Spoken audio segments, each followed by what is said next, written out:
Ooh, ooh, ooh. WDBFradio.com. WDBFradio.com.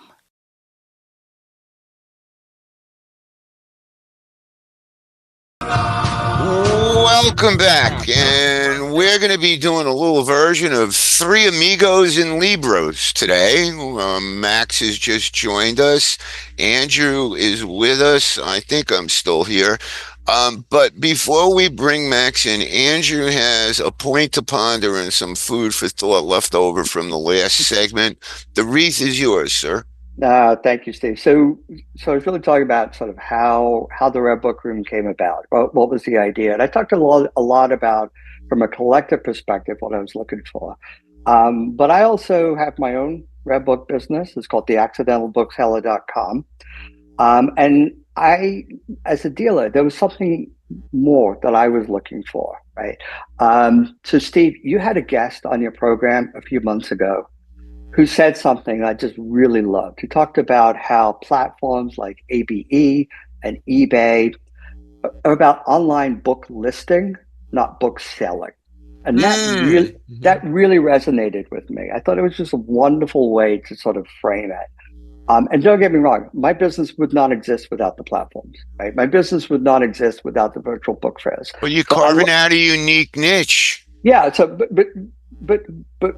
but those platforms, virtual book fairs provide a really important service, right? And they really sustain the book business, right? But platforms are really great at one-time transactions, right? But what I wanted was a partner as a bookseller. What I wanted as a partner was and what a lot of dealers want is a partner to help me reach customers, right? To really put my business front and center, right? To really put my business at the heart of the interaction, right? To drive traffic to my website, and put me as a dealer in full control of the fulfillment, right? The sale, the customer relationship, right? Because what I wanted, right, was I wanted to have a relationship with collectors, right? And I wanted collectors to have a relationship with me, right, rather than collectors having relationship with the platforms, right? So really looking for, as a dealer, looking for a partner to help make those connections, build those relationships, right, to individual collectors. I was also looking for something, help me showcase my better items in between the virtual book fairs, right? Mm-hmm. Again, right, love those event based, but was looking for something more ongoing, right? And all wanted to do that. We talked about earlier about the fee structure. I wanted to have a partner help me promote relationships, showcase my better items. But let's face it, margins in the Red Book business are pretty thin, right? So I wanted this partner to come at kind of a without the high cost of sales commissions or without listing fees, and that's really what I'm trying to provide to dealers on the Red Book Room, because it's all about I want collectors to build relationship with the dealers, not to say, oh, I'm going to just stay within the Red Book Room, and that's the platform. That's absolutely, and like any other business, I won't say like any other business, period. You've got to build your following, and the only way to do that is to be doing what you're doing now on air, going into Facebook, putting up highlights of things you've done. I mean, Max meet Andrew, meet Max. Max has done that in his niche. He's got a unique niche, as I said before. This guy could do snow to Eskimos, okay? But it built up. Some snow, please. Yeah, it would. But Max, I think you'll agree with me. You built it up. I mean, big step, little step, one backwards, four forwards. That's where you're at now, Andrew. You just got to put the effort into it. Take it away, Max. It looks I'm coming in a little tardy here to the conversation, but what I'm hearing from Andrew is very interesting to me, and I love the conversation. This is a 5-hour conversation.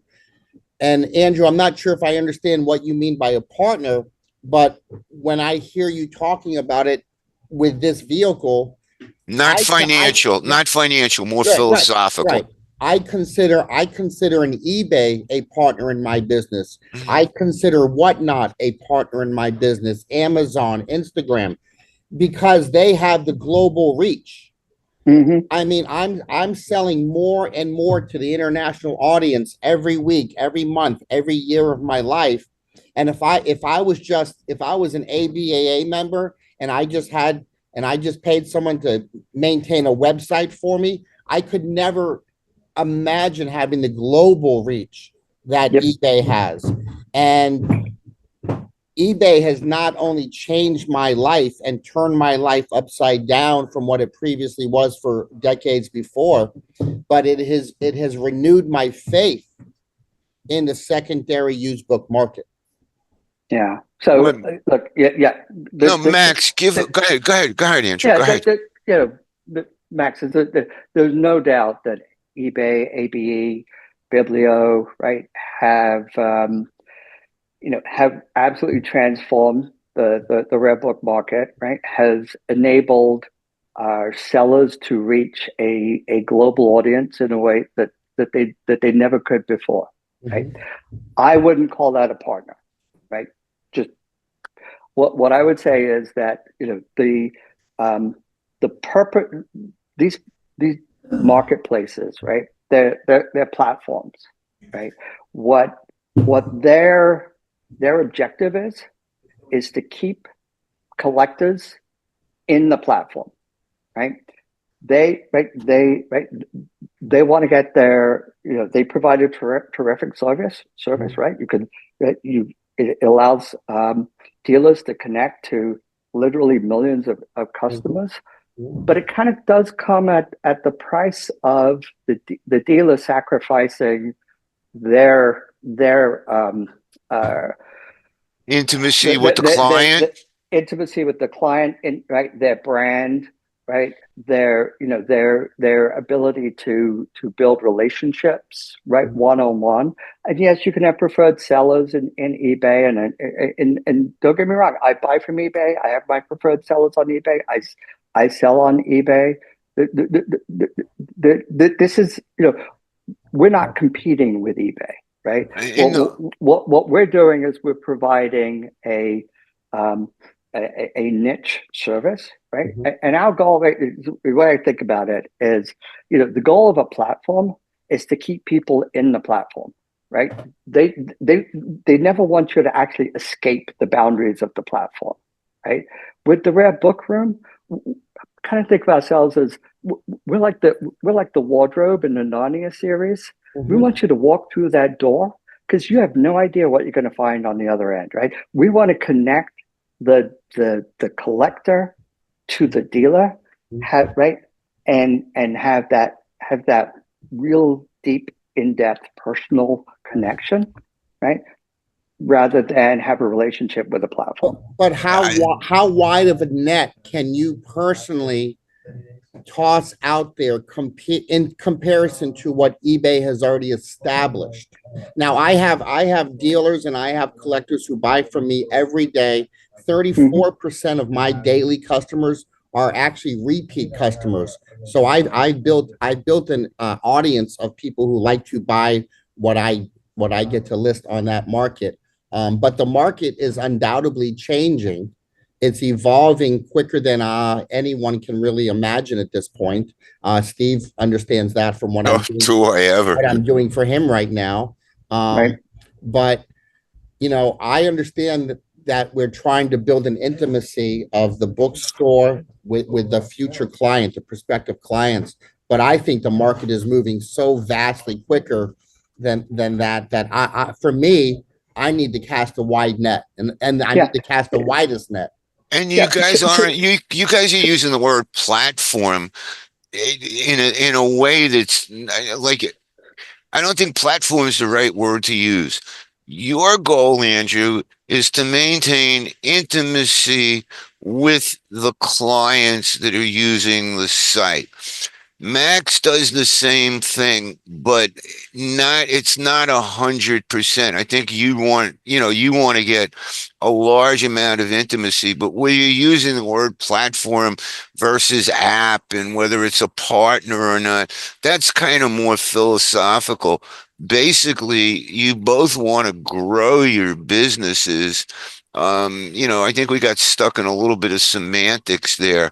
Um, Uh, so, your goal to be intimate with clients is perfect, but when I think if I'm saying, I'll give it back to you guys. When Max casts a wide net, that includes intimacy, but not total intimacy with everyone. Right, right. And also when I do a whatnot show and we're doing live auctions and there's a chat box going on, so many of those customers I have in those whatnot shows are repeat customers for every show that I do. And I'm running shows 6 days a week. And I'm currently at Faith Farm Ministries in Fort Lauderdale right now. They're doing their whatnot shows as well. Yeah. But out of this area behind me, we're selling on eBay, we're selling on Amazon, we're selling on whatnot.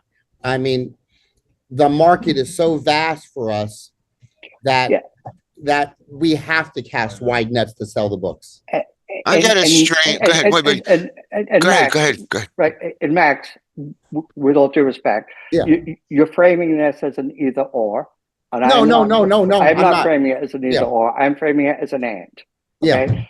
Yeah. And the what I have preferred sellers on eBay. Right.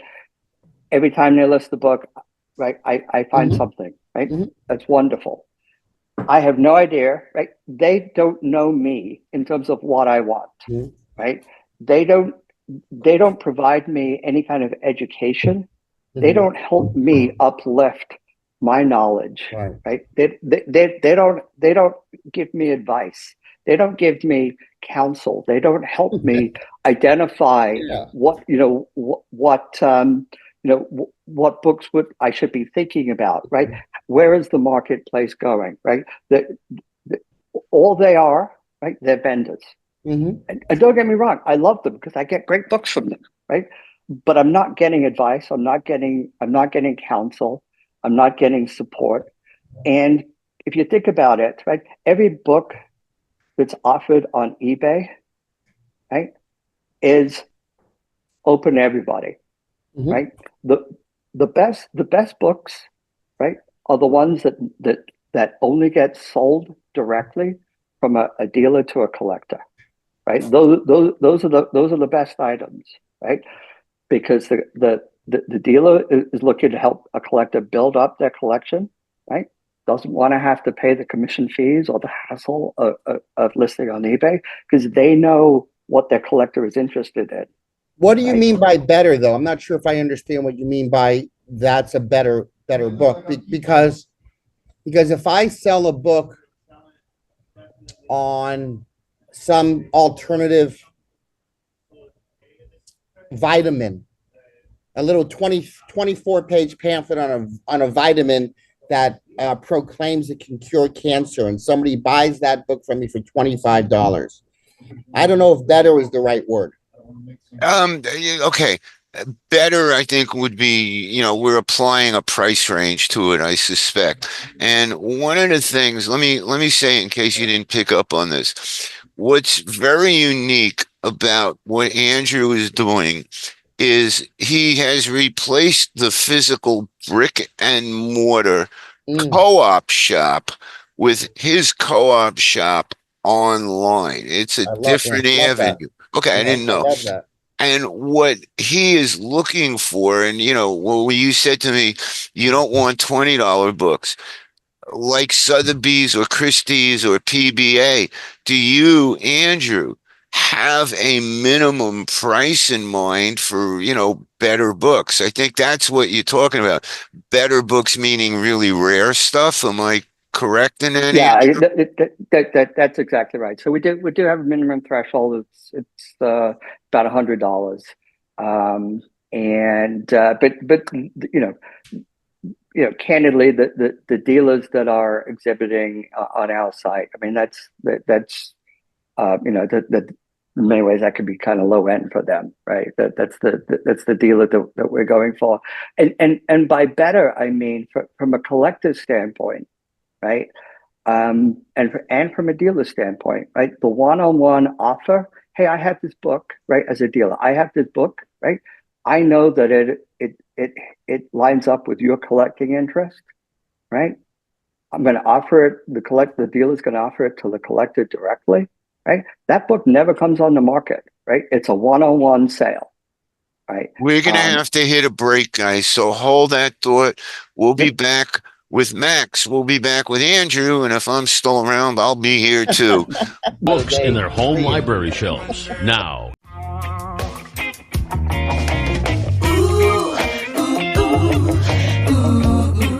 WDBFradio.com. WDBFradio.com. WDBFradio.com.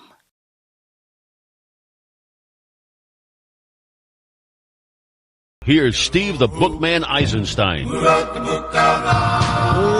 back, book lovers. We are engaged. Boy, I wish you guys could have heard the backstage conversation on this one. We are talking with Andrew Nottam of the RareBookroom.com and Max Ruback of Paper Gold and Common Ground Finds.com. Tres amigos en libros we are today, guys. That might be fun for down the road. Max, Andrew, Max, you're on all the time. Andrew, pick it up from where we left off. Go ahead. Yeah, I mean, totally appreciate Max's perspective, right? And as you say, we had a great conversation. It's funny. I was talking to a dealer, and talking about the Red Book Room and how I thought it was really going to be helpful. And he says, boy, if you're pretty bold to be competing with Amazon, right? And I'm like, that's not what I'm doing, right? Mm-hmm. We're not in that space, right? There's absolutely use cases, absolutely times where the ABEs, the eBays, right, is absolutely the right solution. And as I said, as a bookseller, I would not exist. My business would be out of business without the ABEs and the Biblios and the like and eBays. So full props to them. I got a question. Yeah. I'm sorry, I'm interrupting you. Would your prices for the co-op book room be listed anywhere like on Biblio or any of those sites? Is there a way for you to get in there? Because those are dealer asking prices and that's what you've got. So maybe somehow get them to quote you, get your inventory and their compendium. Yeah, so it's a great question, Steve. I want to be really clear. Where it's not the Rare Book Room's inventory, right? Well, you know what I'm saying, yeah. No, and I think the point is we're not here to kind of like compete with our own dealers, right? So if our dealers are on ABE, right, then their books could be listed on ABE under their brand and under their name, right? So we're really about and if the book sells on ABE, then ABE is kind of like owns that transaction and assesses the transaction fee. What we do, right, is so we're a portal, right? So a book will be listed on the site, right? But no actual transaction takes place on the site. If a customer wants to buy the book, they're going to link out to the seller's website, and that's where the whole transaction will take place, right? So we don't want to complicate things by listing our books or listing the books that are listed with us somewhere else, right? If the dealer wants to be on ABE, right, then they can be that. The only thing is we're playing with a lot of semantics today. And if your books, let's say somehow, when I go to addall.com, if you look at it, you know addall.com, right? No. Okay, you gotta, okay, because you're rejecting something that I think you're missing the point of. And now that I know you don't know what it is, let me explain it. Adall.com is a compendium of Abe, Biblio, Amazon, and whatever else. Like if you look at Adall.com, when you sign up for it, it says there's a long list of things that you can thumbtack. So every time you go to the site, you get its full use. There must be 50 different sites that they make the Mhm. compendium out of. And So similar your to Via site Libre? should be, I would want, if I was you, I Yep. would want my listings because they're dealer listings, so they absolutely qualify. You're an organized source that will grow and put more input into them. So I would think that addall.com would be a great place for you if they will, it's not competing, it's Yeah. getting your name Yeah, out. no, it's You want, great. it's So, just so getting. yeah, so are they similar to Via Libre? They're a different scope. Via Libre is only Via Libre. If you go to addall.com, you'll see it even goes into European sites and other countries' sites. So I think when you get going, you would be eligible. And then in Yeah. this one column where it says, where is it listed? So you'll see Amazon, Amazon, Amazon, eBay, something, something. And then all of a sudden, the rarebookroom.com will start coming up if they will accept your listings, the way they take any other dealer's listing. Chances are the books may be, the books that they're selling on ABAA or other places are already listed there. But since you're another source of it, I Mhm. just think it would be a good Yeah. place to see your name, I, not competition. It's not yep. competition. It's getting your name out, and that's the thing you have to do the most of right now. You're in the parameters for what you're describing on the site, the friendly service, the the user friendly service, the intimacy of, you getting involved with, someone, the buyer, the seller, both doing seminars. That's great. That's what makes you different is that intimate service, but if you could get I don't even know how to go about it. I just know that that's what they're looking for. Places Yeah. where reputable prices come up and they come up with frequency so they can use that, in AdWall. Look at Yeah. AdWall, later and Okay. you will Thank you. see what I'm talking about. I think once you look at it, what I'm going to say will make physical sense, not just, comprehension, and I Terrific. know, Thank you. yeah, Yeah. my goal is to make you grow. Max, thoughts? I think the technology of today, whether it's TikTok or Instagram or Facebook Marketplace, I think the technology has has become a great, for lack of a better word, partner to book selling. Every year, I keep thinking to myself, this has got to plateau. My business has to plateau. And Steve, as you know very clearly It's now, not. my business has risen for the past 7 years financially at the end of each year. And with the continued growth of technology, I just don't see it stopping. I mean, Andrew, if you could have followed along with my journey with Steve in the past 6 months, just utilizing Whatnot for him, I think Steve is often in awe at how many books we can move on, say, a Sunday Not afternoon. how many, yes, but Yeah, what? yeah, yeah, What even? I give you a bigger award yeah, for what you're yeah. moving than, how you're doing it. And so I Yeah. just think the technology has made book selling so much more fun than it was, say, in 1995. I mean, when I was started in 1995 working for Robert Hiddle, um, on a Saturday afternoon, if we had 20, 30 customers in a day, it was a great day. Um, and now you can hit 30 customers in 10 minutes on a platform like Whatnot, and it doesn't stop. It's just continuous. I have And got it's a, funny because I would love to walk into Robert's bookshop again.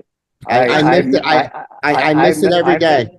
I Yeah, miss that bookshop so much. yeah, It was a wonderful bookshop because yeah, because I could walk in and I remember things that I bought, and I had no intention of buying them when I walked in. This is just items I saw. And I understand that because I spent 10 years with Robert, and you know, what I did back then has made me such a different bookseller now, because I saw books sit on shelves for 2 years, 4 years, 5 years. And I can tell you this, face to face now on this interview, voice to voice, you can move those books so quickly now in 2025 going into 2026. Like if I had Robert sitting next to me during one of my Whatnot shows, he wouldn't even know how to accept the vastness and quickness of how books are selling nowadays. Yeah. I'm going to agree with I that. Totally get that, and I think that you're really coming at this from a dealer perspective, and it makes a lot of sense. I think one of the value elements, the value components for a collector of the Red Book Room is that the sellers. Look, you used to work for Ruback. You know what you're doing, right? You have learned this business, right? You have expertise in the business. You're a professional bookseller, and I respect that. Not everybody who operates on the same platforms that you do, right, meet that criteria, right? And the thing about the Red Book Room is, we promise collectors a couple things. One is we will not offer any books that are a waste of their time, right? Every book on the site is worthy of their time and merits their attention. It may not be necessarily something that's in their area of interest, but it's a worthwhile, notable book, right? And the second is every bookseller has been is a professional, is an expert, right? Can be trusted, who is going to stand behind, right, the quality and the authenticity and of the book, right? And is somebody who wants to take that initial interaction and convert it into a mutually beneficial relationship. And that's where kudos to you, right? I love what you're doing. I'm just saying there are the things that could be done in addition. Oh, absolutely. You guys have two different niches. Both of you, exactly. You're starting out and you're well into it, and you realize that there's always going to be change. I have a very serious question, okay? Your books are Andrew, your books are on a shelf in a library, up and down. Max, I've been meaning to ask you this for a long time. Why are they sideways behind you? I'm looking at 4 edges and bottom edges. What you have a reason because why? At Faith Farm, we're stacking high. We're using every inch of that shelf. Gotcha. And we also have little slips of paper to help when the book sells. We know where to go because of a number code. So you're getting more use for the shelf doing it that way. Yeah, I know. You've seen my warehouse. I mean, I'm hanging from the ceiling. Yeah. Well, there's 6 more shelves you can't see, and they go very long, and we hide shelves too that you can't even see. So we're very good at using the space. I remember I haven't been there in years. Man, it had to be 2000 or earlier since I've been up to a Faith Farm. The space is ginormous back there, as I remember. Right, I never liked the way it was used because they had these furniture things laying all over. Well, yeah, we're not in the thrift though. We're in the back in a building, and we're on the 2nd floor right now. Is it a newer building that I might not have seen back then, or it's okay? You just didn't see it because it's not part of the public domain. Got you. And they won't let me leave. I can't leave. They keep me there 24 hours a day. You have no idea how lucky and the fact that you were in the right place and right time with this is. I mean, I think you do, but it's kind of unheard of, Well, I have such great admiration going back to Robert Hiddle and the education that he gave me without realizing I was getting an education in books. And now to have partnerships with the great Faith Farm Ministries and all the things that they do on a daily basis it's been a gift, and it was a gift since day one. We got to hit a break. We'll be back after these commercial words.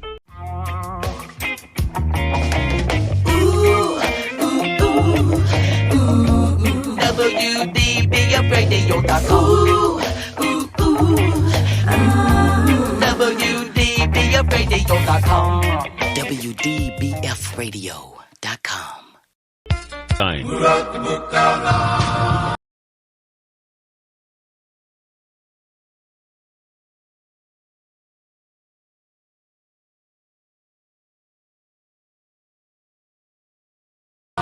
Welcome back. Doo-wop rock and roll soothes the soul. Every time I hear that song, I can't stop dancing. So, welcome back, my fellow Rare Bookians. We are in the home stretch, and I hope you are enjoying the discussions as much as we are. If you have questions for us on air right now, you can call us at 888-575 4394. That's 888-575-4394. The show is replayed today from 4 to 6. It is replayed tomorrow from 8 to 10 and 3 to 5. That's all Eastern time, and Monday 1 to 3 a.m. If you have questions for me and you are listening to this on a replay, the telephone number to talk to us off air is 305-868 5515 305-868-5515. Andrew can be reached anytime at the rarebookroom.com. You can find Max at commongroundfinds.com. Andrew, before we go, I gotta ask this question. I said to you I wanted to talk about this a little bit in the beginning. What was it like growing up in the rare book business? I mean, childhood anecdotes, remembrances.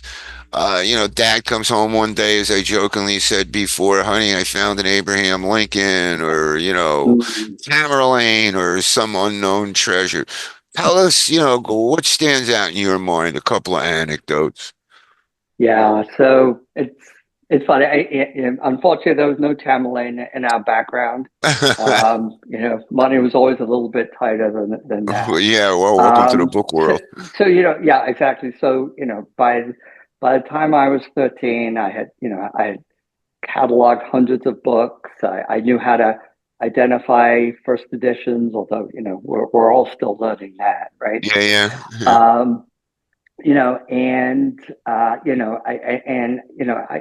used to. You talked about doing seminars at libraries. I remember the first time thinking that maybe I could make money in this business was I grew up in Huntington, which was on Long Island, right? What was the name of the bookstore there? The big bookstore. Well, my parents' bookstore was the North Shore Books. North Shore Book. Jimmy worked there. Yeah, Jimmy did work there. Yeah, right. Absolutely. Yeah. Yep. So anyway, it was at the Huntington Public Library sale. Look, I was a kid. I was an indentured servant to the family, right? So whatever I learned, it was to contribute value without getting any pay. But I was there as an extra set of eyes, right, at the library sale, and I found a limited edition John Steinbeck, right, and it was $1 at the library sale, and bought it. And 2 days later, my dad sold it for 110, right? And it would have been 250 at the time if it had had the glassine dust wrapper. Yeah, of course. Right? It's probably worth north of 2,000 now, right? And I was just gobsmacked that I, as a kid, could go into a library sale, find a book, right, and have it sold for 110 times more than I paid for it, right? A few days later.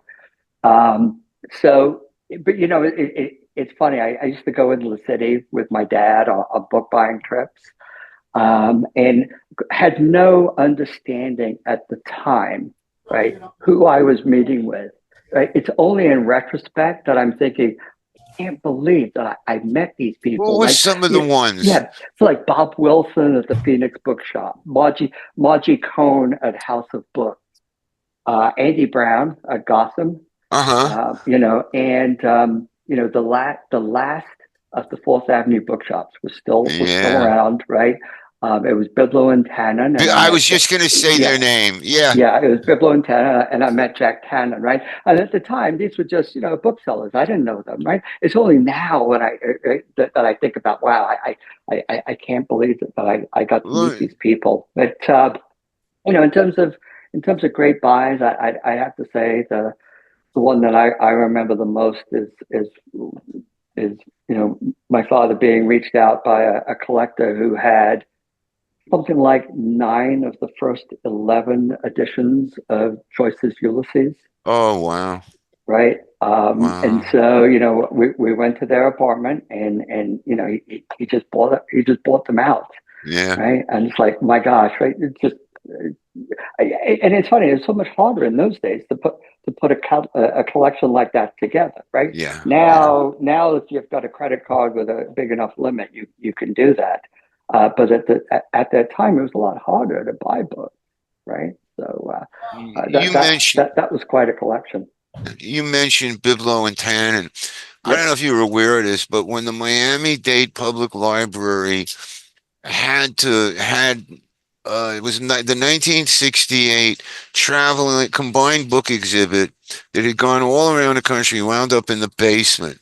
In addition to the basement of the library were hundreds of boxes of the leftover stock from Biblo and Tannen. You know, Really? we Yeah. actually wound up, there was a library sale. All of the book dealers showed up. None of the help showed up. We went downstairs and we were feeding ourselves in the sale. That went on for months because there was like 3,000 boxes, alone, Yeah. 2,500 just from the combined book exhibit. We ate off that for about 2 or 3 years, but I'll never forget the Biblo and Tannen books. They had ripened in the boxes. I'm Yeah. I looking at the believe it. time, Max. What's on your calendar this week? What's going on? What Wow. auctions do you have coming up? Well, that's interesting. I have to sell more of this guy, Steve Eisenstein's books and whatnot. I mean, he just has an unlimited supply. I am Right. currently working on next Saturday morning. I will be back here at Faith Farm Ministries, and we are going to be doing another one of our book box sales where we put all similar subjects or topics in a box, 20-pound box, and we're going to sell books by the box starting at $1. And we'll be doing that online with the platform Whatnot. And then in mid-October or November, I have a first edition, first printing of To Kill a Mockingbird on sale right now at Doyle's Auction House in New York. So that will be sold sometime in November Jacket? with the jacket, with Nice. the original first printing, not the Yeah, subsequent second one. yeah. And that was found in a hoarder's home, Wow. in very good plus condition with the dust jacket. So that's going on at Doyle's right now. What's the pre-auction estimate? I think 6 to 8. Nice. Yeah, 6 to 8. It may get a little bit more. We'll see. It's the Christmas season, but again, that final number, and I've changed my mindset as a bookseller. That final number isn't of consequence to me. The market will decide what the market wants to decide a book is worth. Of course. I found it in a hoarder's home, and subsequently didn't cost me much money. Yeah. I love those hoarder programs. There's finally a guy that is working with them on that program that's actually selling the stuff. I think they're turning that into a program now. Yeah. And always, eBay is busy, Whatnot is busy every day. And so we just keep moving more and more books and growing the Paper Gold name. We have 150 members now in Paper Gold. So we've reached our max number, and now we're just trying to help other booksellers make more money book selling. Well, anything we can do to help you, whatever, but you're helping me more than I can help you. I know that. Well, I think but I'm always willing to try. Yeah. I think a great little story real quickly, Steve, is Bryce, my employee, came down to visit you the other day. Mm-hmm. And he brought a van load of books back to my house. And I was about an hour away from doing a Whatnot show. And I saw those little miniature books in a little box, and they were all in fair condition. I wouldn't even call them fair, but go ahead. But I said, oh, let me, and Bryce had said, oh, Steve wanted you to see these little miniature books. He doesn't think they're worth that much money. And so I did put them one at a time on Whatnot, and you already know how well we did. Yeah, I know. Each one of those miniature books, the low end was probably 15 and the high end was 65. Yeah, per one. book. Bro, that shocked the shice out of me, man. But let me tell you something. I already typed it to you, but the other ones, those 15 other ones, I think you're underestimating your audience on those because of the novelty of what they are.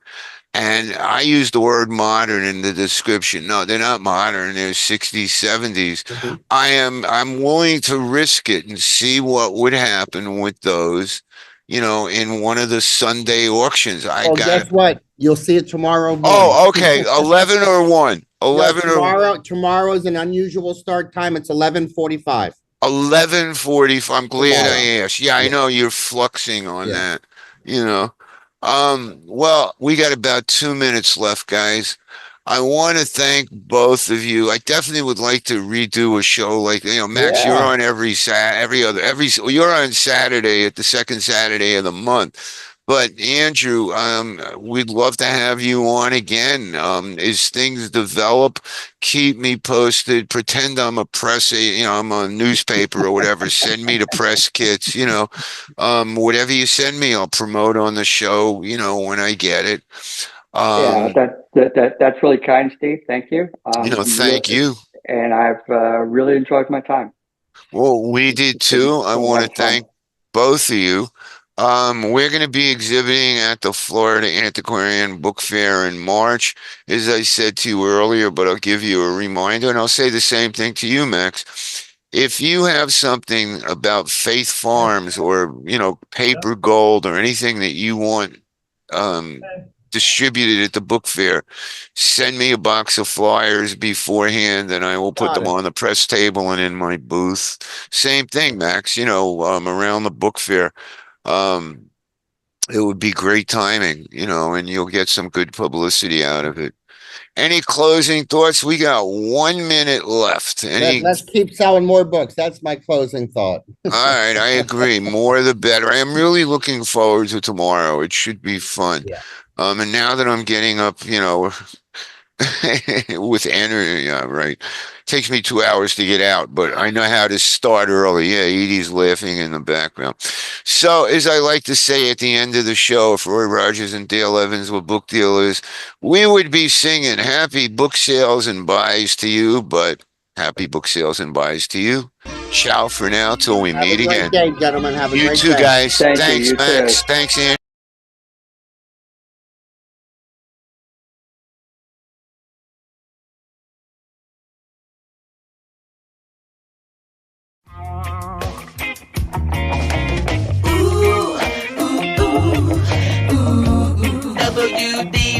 WDBFradio.com.